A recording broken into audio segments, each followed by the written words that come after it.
I currently have three main goals when it comes to my art. The first is to make a full-time living.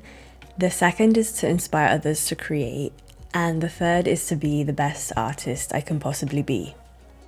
Today I'm going to talk about that last goal, what I'm doing to continuously improve my art.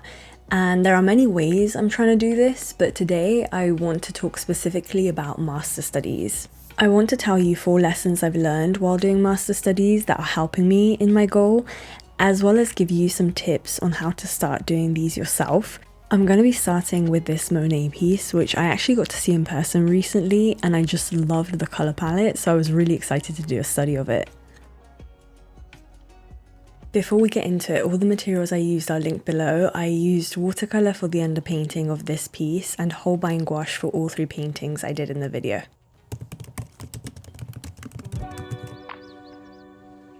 If you're someone that tends to get really hung up on the outcome of your art, like what it will end up looking like, so much so that you get frustrated in the process and you can't fully flow with it, maybe you get a bit panicky at the ugly stage of your creation because you can't see how it will eventually turn out, master studies could be a really good exercise for you to get immersed in the process and forget about the outcome. For me, because I'm not creating original art, I'm removing some element of the expectation, which helps me get into that flow state while painting.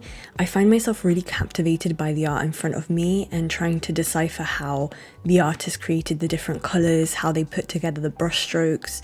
When mixing colours, I'm so much more attentive to the colours the artist used and how to achieve that colour, and it makes me really engaged in the process.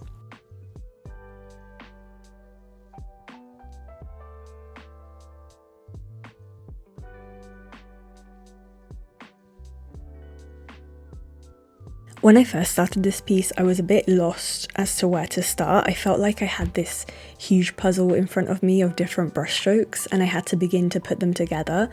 And I actually really enjoy that feeling. The way I see art and art making is kind of more mathematical. I don't know how else to describe it, but I see it more like problem solving when I'm making art.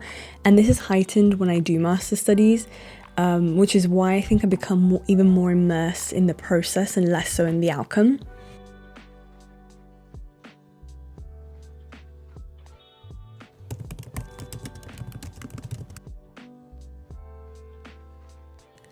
I think the skill of observation is one of the most important skills to refine as an artist. Observation is the act of engaging with what's in front of you to really see it and understand it. It's not passive. So when I'm painting these master studies, I'm really forced to engage with the painting in front of me to try and understand the color choices and the brushstroke positions and textures and what they're trying to communicate. The composition, why did the artist decide to place the subject in this way, to capture this angle? Obviously you can practice observation many different ways, but I think that doing master studies is a really straightforward way to practice this skill.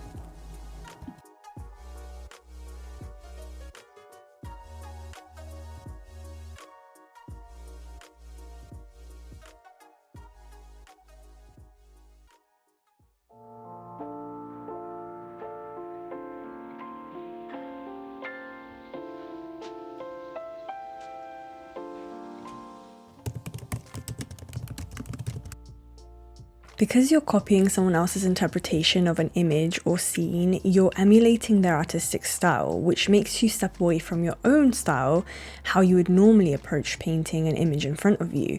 And this is a really great exercise because you begin to see how someone else interprets things like light, shadow, composition, nature, faces. For example, when I was doing these mini Cézanne studies, I became very aware of the way that he captured light without that much contrast of shadow, but you can still see very clearly where the light is coming from.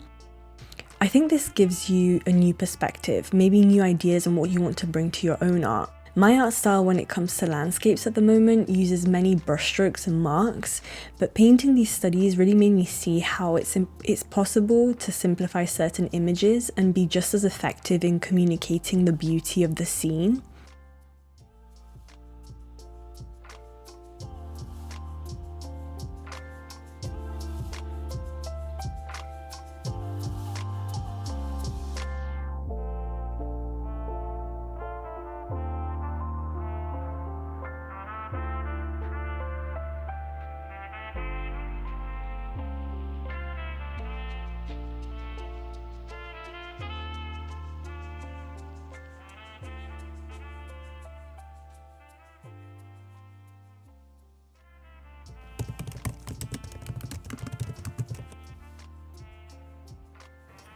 I think we're all probably very aware of how perfectionism is like the enemy of creativity.